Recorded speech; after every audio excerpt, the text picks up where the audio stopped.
This is Dr. Charles Parker, and you're listening to CoreBrain Journal. It's the place where I connect both fresh discoveries and interesting different perspectives from advanced mind science with the realities of real people and everyday life down on Main Street. Well, welcome aboard, folks. Dr. Charles Parker here one more time for CoreBrain Journal, and we are really privileged to have as a guest a fellow that I've known for years. I have a great deal of admiration and respect for. Dr. Ned Hallowell has actually been the thought leader that really opened the door for ADHD nationally. You can't say anything less than that because he is the guy that did it with Driven to Distraction many years ago. And then what happens is he's been very active in the ADHD recovering community for a long period of time. And he has a new book, and we're going to be talking about it in just a second. Ned, thanks so much for joining us. I really appreciate it. It's my pleasure. Thank you for inviting me. So we're going to have a quick word from the sponsor, and then we're going to talk about this really interesting book about Ned and guess what? His family. He's going to get right down and personal with us. And I'm looking forward to his conversation because I haven't heard about it. And I have not had, he asked me a moment ago if I've read the book. I haven't had a chance to read it. I'm just too darn busy, unfortunately. I regret that I haven't, but I will read it. So let's tell you about our sponsors. CoreBrain Journal is supported by Great Plains Laboratory. They are deep international biomedical testing leaders for improved targeted mind science details. As both laboratory and, get this, webinar global thought leaders, they provide the most comprehensive set of hard data measurement tools for real biomedical answers beyond the commonplace guesswork that we see every day. They also provide multiple training webinars for both the public and interested medical providers on how to use that important data effectively in their offices globally, my friends. Check out their website for references and testing details, and take note of this offer that they're putting out for our CoreBrain Journal listeners. If you go over there to the site that I'm going to tell you about in just a second, you can register for a Great Plains Laboratory complimentary test drawing each week. And those are organic acid tests. We frequently talk about IgG, immunoglobulin G. We know that immunity is such a big deal with treatment failure. So go over there and drop your name over at Great Plains Laboratory. That's plural, greatplainslaboratory.com/CBJ for CoreBrain Journal. Easy to remember. So let's talk a little bit about Dr. Hallowell. Ned Hallowell is a child and adult psychiatrist, as many of you know. He's a leading authority in the field of ADHD. He's a New York Times best-selling author, a world-renowned speaker, and the host of Distraction, a weekly podcast for managing this crazy busy world that we live in. He is the founder of the Hallowell Centers in Boston Metro West, New York City, San Francisco, and Seattle. And as I was saying a moment ago, you know, this is really a privilege for all of us here. It's a privilege for me personally, but I know it's a privilege for you to listen to a guy that has made such a significant difference in the lives of so many people. I've heard Ned present many times at ADHD conferences. And the theme that you're going to hear from him today, that I know he's going to be talking about because I did read some of the blurbs on his book, is his compassion and his sensitivity to his warm understanding of people with problems. And to me, after you hear what he's going to tell us about, you can say, how could he possibly arrive at those conclusions? Because he had a very difficult run with it. So let's just start with, first of all, the bigger picture, if we can, Ned. What prompted you to say, I'm going to talk about myself on a personal level? I mean, nobody does this. I'm going to talk about my family. Goodness knows. The honest answer is my wife said I should do it. So that's a good, yeah. Well, that's helpful. I said, I don't want to talk about myself. She said, well, it's not you, it's your story. And once I could understand that it wasn't sort of being talking about me, it was my story. And the difference is, and she had a good point, that what I lived through and what I did, it's good for other people to hear about it because sort of says, this is something that other people can do as well. And it was also a chance for me to try to dispel some of the stigma that surrounds mental illness in general. I mean, I think it's one of the places that reform has yet to hit. We've really tried to attack racism, and we've really tried to attack sexism, and the whole mental health-ism we really haven't attacked. And it remains a deep, dark dungeon of ignorance and stigma and just a whole lot of misinformation. And, there's no field of medicine where the consumption of the science lags further behind than the science than in mental health. We know so much more than people avail themselves of simply because of stigma, simply because they don't want to be associated with crazy people. So by my writing a book about my crazy family, I thought maybe that would strike a bit of a blow. And so I wrote this book because I come from a crazy family. That is amazing. I do come from a crazy family. That's the title of the book.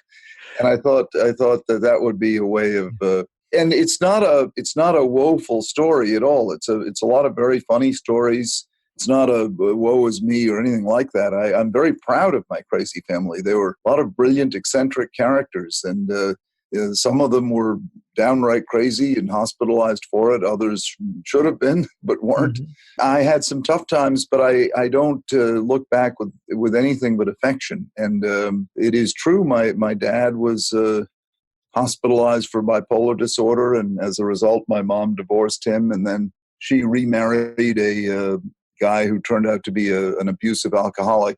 He's the closest thing to a bad guy in the story, but even he had his reasons, and I don't look at him with hatred at all. I look at him with understanding, and so then my mom became alcoholic along with him, and so I got sent away to a boarding school when I was 10 years old, which is unusual in this country. In England, that's sort of standard, but in this country, it's not. So there I was being basically raised in an institution, in a boarding school, and with a psychotic father and alcoholic mother, abusive stepfather, and two so-called learning disabilities that I didn't know about, ADHD and dyslexia. And people with those kinds of risk factors end up usually not doing very well. One of the unanswered questions the book leaves the reader to wonder is, how is it that I then went on to Harvard College and medical school and was on the Harvard Medical School faculty. And now I've written 21 books and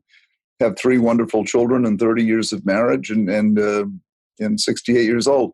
And I'm happy. It's the studies show that people with these risk factors, there's actually a study, the ACEs, Adverse Childhood Experiences, that if you have 4 of the 10 risk factors they identify, the chances of your leading any kind of a adult life are pretty much nil.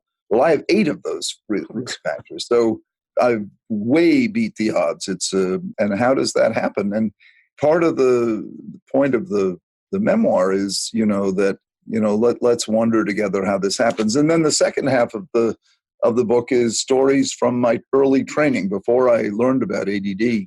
My early training at a state hospital, Mass Mental Health Center, that was also a Harvard teaching hospital, and the heroism and the dignity and the comedy of those very crazy patients whom I loved and who taught me so much. And that's the second half of the book, what I learned from them, what they taught me. And it's it's a compendium of craziness in the most wonderful sense of that word. Well, it's so interesting because the fact that you would use as a means of introducing the book to go to the vernacular of the word crazy, which is so, as you started to say a moment ago, and I'm sorry I interrupted you, I almost, was hitting it, because a lot of people, when somebody used the word crazy in here, are like, hey, let's change and reframe the language. Let's not use the word, are those people, and the people will actually talk, even while they're talking to me as a psychiatrist, they'll run down that entire community. So, well, let's reframe that whole thing.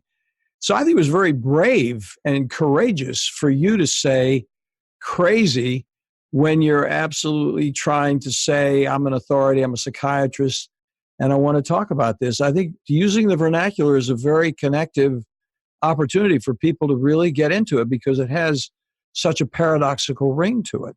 in some ways, I think it's like a black person using the N word. I come from crazy, so I can use crazy. Yeah, right. My people are crazy, so it's okay. I use it with sure, a sense of irony, but also a sense of pride. I'm of those people. I am those people, and I also understand them from the inside out. I think above all else, what I understand is that you're not crazy through and through. There's only a part of you that's crazy, and there's another part of you that's gifted. And that's what most people don't understand, that there is so much giftedness to be found in people who are, in one part of their mind, deranged, but another part of their mind, they're inventing amazing stuff. Or so, when it comes to the mind, nobody is entirely any one thing. People who suffer from depression, first of all, they're not depressed all the time, and second of all, our greatest president, Abraham Lincoln, suffered from major depression. Oh, yeah. Yeah. So we forget when we make these sweeping diagnoses that really our most talented and gifted people, more often than not, have one or another of the conditions we diagnose in psychiatry. I think we need to just underline that whole couple of sentences right there, Ned, because I'm very much on the same path with you, because that's one of the things that I harp about on a regular basis regarding the current diagnostic strategy system, which is so reductionistic. Yeah. And what happens is it winds up being a label. And anytime somebody says, well, what's my diagnosis? I say, I'm going to give you about 20% of your diagnosis. I'm not going to give you 100%. So I'm talking percentages all the time. Right. That's a good way. And they come back and they say, no, Parker, it's not 20. That's about 50%.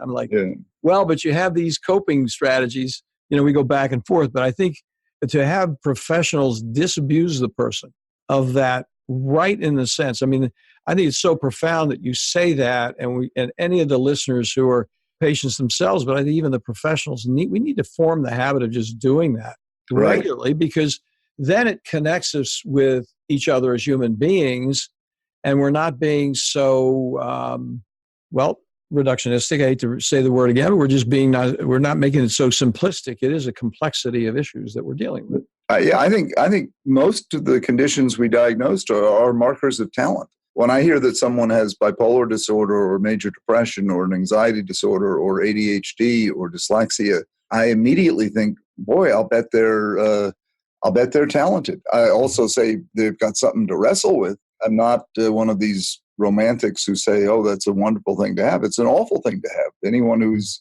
gone through a depression knows it's a horrible, horrible condition to go through. Or if you're in a manic phase, your life is in danger. So no, it's all not in any way something you want to have when you're in the throes of the bad part of it. But these people also, it's markers of talent. I have ADHD and dyslexia, and I wouldn't trade them for the world, because they also come with the gifts that I've got, and the same thing, by the way, for addiction, which is our most scorned and despised group. The people who have addiction, by and large, are incredibly talented, and we just need to help them give up whatever thing they're using, and then when they're able to achieve sobriety, they're able to do amazing stuff. So very true. I think it's really a very excellent point.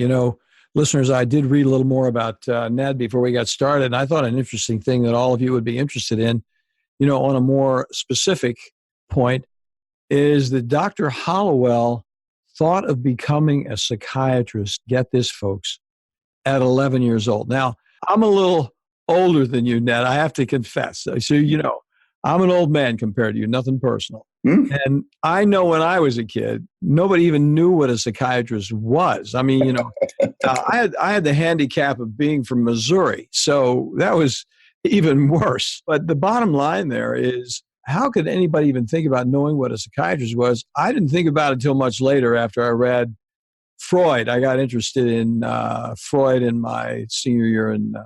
But of course, you didn't have a psychotic father either. No, I didn't. But I can tell you, I had my own problems. I'm not going to go into them right here, because not germane to the point. But the issue is, I think we all have our problems, and we start wondering, what the heck is going on here? You're a deep guy. I'm a deep guy. And we're trying to put some packages together to understand where we're actually going to go in this lifetime. And that's what you're saying. You're saying it in one way or another. But back to it, I want to ask you the question. how in the heck, it's almost like a kind of spiritual thing for you to draw back enough to say, I want to be a psychiatrist at 11 years old. Do you have any idea how that happened? Well, no, in the book, I relate the story. I had an auditory hallucination. A voice came into my head and said, you should be a psychiatrist. I mean, it was the strangest thing in the world. I was standing over a lake, about to go swimming, waiting for my cousins to come out, and this voice out of nowhere said, you should be a psychiatrist. I barely knew what the word psychiatrist meant.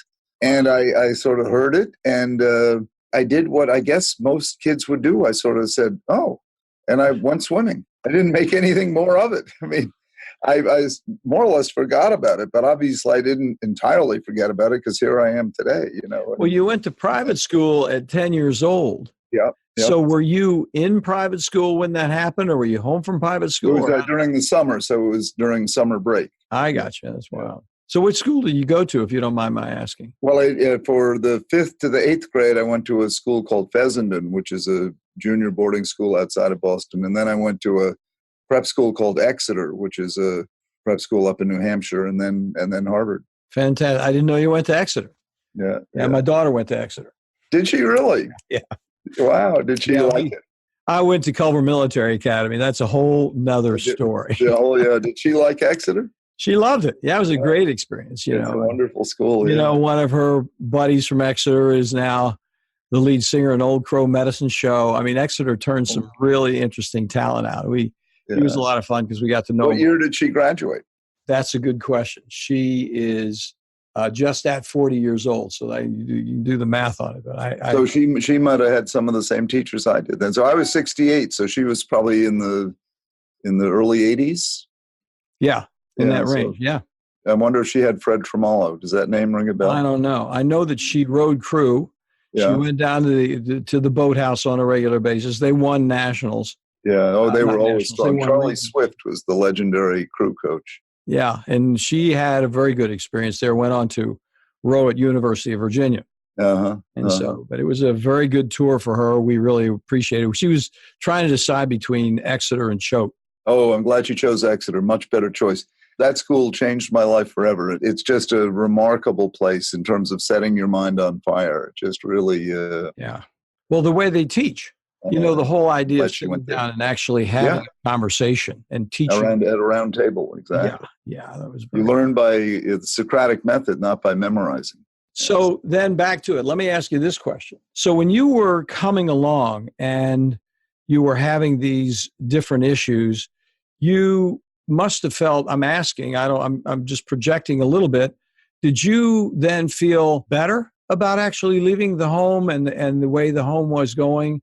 It was. Oh my God. I was thrilled. I mean, yeah. Okay. I was, some kids would be homesick and I was thrilled. I was getting out of a horrible place where there was drunk and abuse. And I mean, believe me, they were decent, good people, but alcohol can do terrible things. And it was not good for a little boy to see what I saw. And my mother, it was hard for her, because it was just me, her, and my stepfather. My brothers were long gone. And so it was hard for her to send me away because I was kind of her lifeline. But she did, to her everlasting credit. And that saved me. I mean, if I had not been sent away, I have no doubt, but I would have gotten into terrible trouble. First of all, I might have killed my stepfather. I mean, even at age 10, I might have killed him. I really might have. It was a thought that entered your mind. Oh, many times. And I did pick up a poker and came at him one night and picked up a hatchet another night. So it was in the cards that I might well have done that. And back then, it wouldn't have been pretty, put it that way. I would not be sitting here talking to you right now, Charlie, if I murdered my stepfather. Yeah, right. Ouch. Well, you wouldn't. At least you wouldn't have to do federal time, and you would because you were a kid. I mean, being so young, but that's terrible. It's just terrible to even think about. So then, what happened to your parents? Then how did your mother actually turn out? Well, she finally divorced him, and then she came back and lived out her life on Cape Cod and Chatham, where the rest of my family was, which I consider my hometown. And my dad, when lithium came on the scene, he turns out, he wasn't the schizophrenic person they thought he was. He spent his life teaching public school up in New Hampshire and was was one of the most beloved teachers that school ever had. And, I love Chatham too. It's amazing you didn't get into saltwater fly fishing there. I wish I had. I fished saltwater off the, when you go out Chatham, down the bars down the south of Chatham. Yeah. And it's really great because you can do sight fishing for stripers down there. Did you do surf casting off the beach? Yeah. Really? I've done surf casting, but because I do the fly rod, it's more fun in the water where you can do it in the beach if it's not too windy. But what happens with the fly rod, when you're back on the flats like that, those guys just spook right across the sand, and you can throw on their nose, and it's pretty doggone exciting, to tell you the truth. Wow! You have to teach me that. I'd be happy to. It'd be a good thing. Hey, what we could do, Ned? We could have a conference in Chatham. That would be wonderful. We could mix the whole thing up and that would be wonderful. Go fly fishing. I think we'd have a lot of people show up for the fly fishing. Yes. Saltwater fly fishing. That's quite a. You usually think of fly fishing on a stream or a lake. Yeah, well, I think what happened was I did that for all my childhood, and then we lived down here in Virginia Beach.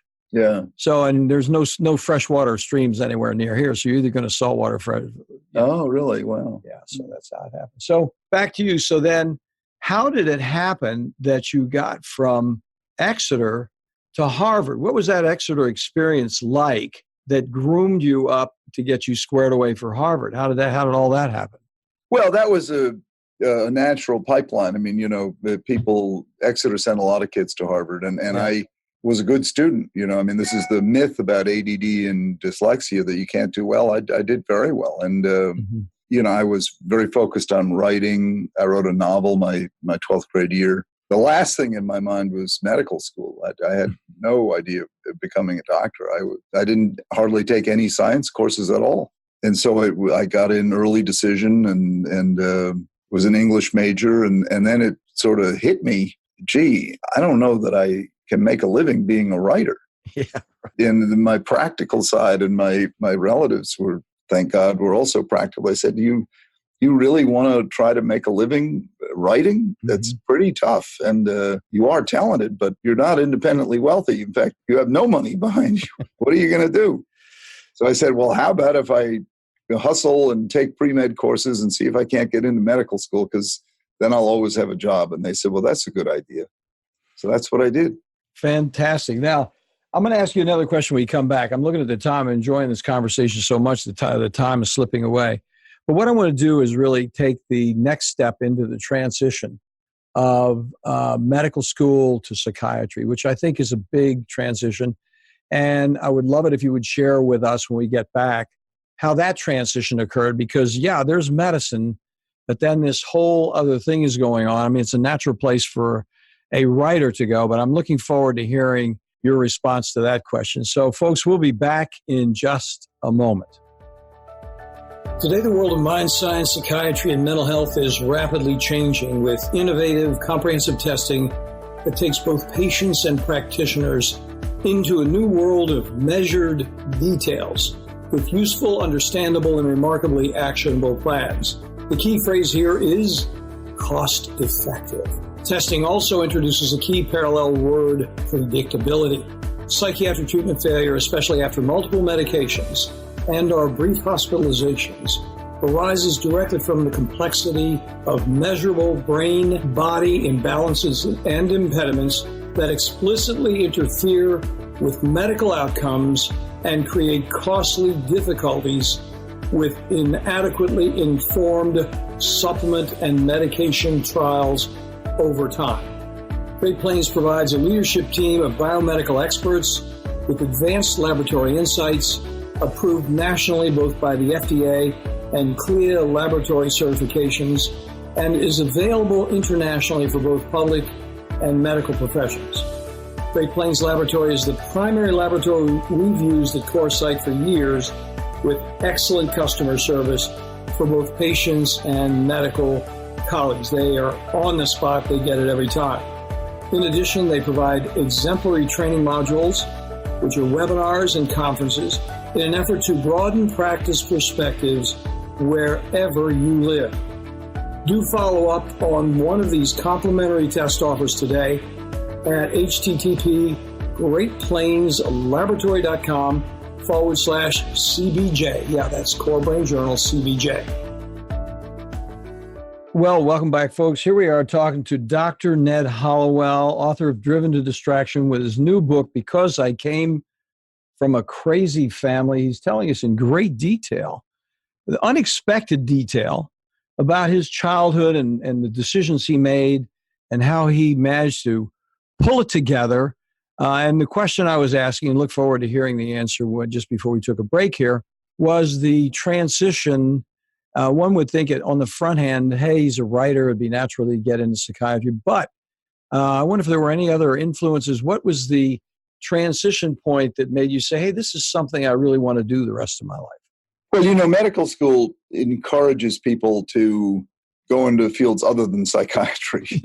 So I got, and I had a cousin who was an orthopedic surgeon who I liked a lot. And orthopedics is very, very appealing because you do a lot of good. And I was heading for orthopedics, and I thought, my cousin and I could work together, and I do a lot of good, and it just seemed like natural. And then at the very last minute, I said, wait a minute, this is not my calling. And I really was meant to be a psychiatrist. So I changed, and I grew up with crazy people. I was meant to go treat them, and so when I made that decision, I knew it was the right decision. And I really never looked back. I'm in the field I was meant to be in. The big surprise came later, after residency and after all my training, when I did a fellowship in child psychiatry, and I discovered this condition that I'd never heard of in 1981 called attention deficit disorder. I'd never even heard of that. That was the big surprise. That was the thing that I had no preparation for. I had no inkling what it was. And that was the discovery that changed my life, saying, whoa, what is this? So tell us a little bit about that, because that was a big turning point. When I did my first year in adult psychiatry, they weren't talking attention deficit disorder. That was 1969 is when I Right. Yeah. No, it was, it had been around, called minimal brain dysfunction. But in 1981, when I learned about ADD, and it was a big aha moment, because I realized I also realized that the medical description really only talked about the negatives. And I sort of knew that there was more to it than that. And that's the line I've been pursuing ever since, and that was the game changer for me when I simultaneously knew, A, that I had it, and B, that it was much more interesting, complex, and vast than the textbooks had it. And so I really set about, along with my buddy John Rady, learning from our patients. That they taught us the rest of the story. They taught us how much more there was to it than the DSM had. Well, you're so lucky to be hanging out with John Rady. I mean, you two must have been a pair. Yeah, he was my chief resident. He's just like you are. He's so articulate. He's so thoughtful. Yeah. He's got such a warm heart, and he's completely unpretentious. I mean, like this is how it is. Yeah. No, you guys have done a heck of a job being together. So did you meet him in school then? No, he was my chief resident in psychiatry. When I arrived at Mass Mental Health Center, I was a first-year resident, and he was the chief resident, and we've been together ever since. Fantastic, unbelievable.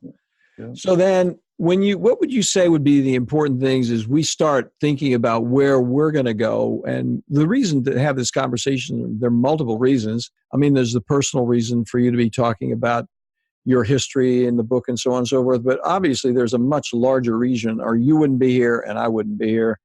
And that is the influence of your thoughts, your book, your life on the changes that really need to take place in psychiatry as a whole. I mean, we're living in a very Paleolithic moment in my mind in terms of what's going on. I think we've made a lot of progress. People like you have pushed that progress forward. But I think also we're in a crossroads right now in terms of where are we going to go? What are we going to do? What would you say would be our biggest challenge looking forward in terms of how we can overcome some of the stigma that you were talking about a moment ago, some of the ways that we could actually make an impact to transform that dialogue, which is so counterproductive? Yeah, well, I think that's the challenge is dismantling stigma. And It's one of the reasons I wrote my memoir, is to say, look, I come from a crazy family, and so does probably 50 or 60% of the country. We're a crazy country. We are filled with crazy genes, which is why we're so great, which is why we're so many entrepreneurs. So, we crazy and talent go hand in hand. And we need to blow up all the stigma, all this, all the hidden stuff that just causes problems, So I think it's really, the challenge is not facing psychiatry so much as it is facing the nation. We need to educate people, give them permission really to be real, to start talking about their own craziness, which is just wonderful. Celebrate it. And avail yourself of the help that's out there. The help is, we have so much more help in 2018 than we did even when I was in medical school. My goodness. And it's not just medication, it's there are many other, John Brady wrote a whole book about the power of exercise, and now nootropics, the herbs, and there's just a whole slew of things. And my big one that I push is human connection. The Surgeon General said that loneliness is the single biggest medical problem in the country. Well, loneliness you cure by finding a friend, or getting a dog. So there are treatments available that for major problems. Loneliness is a huge problem. And we need to educate people to not be afraid of saying, I'm lonely. Lonely is cousin to depression, and anxiety and addiction, So loneliness is the first step toward those kind of problems. So, we need to talk about these things in terms that don't scare people and help people understand that almost every family has people who are crazy, and they're probably their most talented members, and start celebrating them and being proud of them. And that's what I would love to see us do. I couldn't agree with you more. It's funny because as we're coming to a close, I'm thinking about how important this conversation really is. And I think one of the things we should ask the listeners to do is anybody that has an interest in this conversation at all, in terms of the connection, this is a conversation that needs to be put out. We need to get Dr. Hallowell's message out there. And, we're naturally, what happens is Dr. Hallowell's got a little bit of social media activity. I do too. But the real issue is not social media. It's like, people in your life, listeners, who need to have a little breath of fresh air. They need to have a little bit of an idea of where can I go and what can I do and how can I take that next step. And I think a book like Dr. Hallowell's, this Because I Came from a Crazy Family, is remarkably reassuring. And I think even a conversation like two guys talking about this, both who happen to be board certified psychiatrists from somewhat different walks of life, but nevertheless on the same path. Conversations like this need to be out there, because that's the way it's going to diminish this whole thing of I'm going to have to see a psychiatrist. Let's really start thinking about spreading the word that this is not such a big deal. No, it's a wonderful deal. It's a big deal in a wonderful way. Yeah, said. That's very well said. Very, very true. So in closing, how can we get connected with you, Dr. Hallowell? What's let's leave a little bit of a... Oh, I'm easy to find. I have office in just outside of Boston, and Sudbury, office in Manhattan. My website is just drhallowell.com, but I'm in phone books, and my email address is drhallowell@gmail.com. I'd love to hear from you anytime. And my podcast, don't forget my podcast. I was just going to say that. That was the thing I was really talking about. I started going down that path. Yeah. I think people should get on your podcast. Everybody listening here should be over on that podcast. Yeah, go to iTunes and sign up for Distraction. It's easy enough. Go over to iTunes. It's easy. iTunes makes it really, really very easy to pop in there and just go to podcasts and jump on Distraction. Yeah. You're probably still in New and Noteworthy too. I am actually, yeah. That's a busy life over there. Charlie, thank you for what you do. Thank you for having me. Well, I really appreciate talking to you, Ned. Thank you so much for coming on board. Thanks a million. Because I want to talk to you a little bit when we get off. Okay. Okay, take care. All right, see you. Thanks for listening to CoreBrain Journal. We're working every day behind the scenes to bring you reports that connect research benches with those street trenches. Here we share the complexity of mind science because, as you know, details really do matter. One of the most pervasive, misunderstood challenges is how commonplace medications, like those written for ADHD, are used so regularly without clear guidelines. If you think you'd like more specifics, take a minute to download my 2-page PDF packed with video links and references on the absolute essentials of how to start ADHD medications. They're easily available at CoreBrainJournal.com/start. Thanks for listening. Do connect and stay tuned. Together we can make a difference.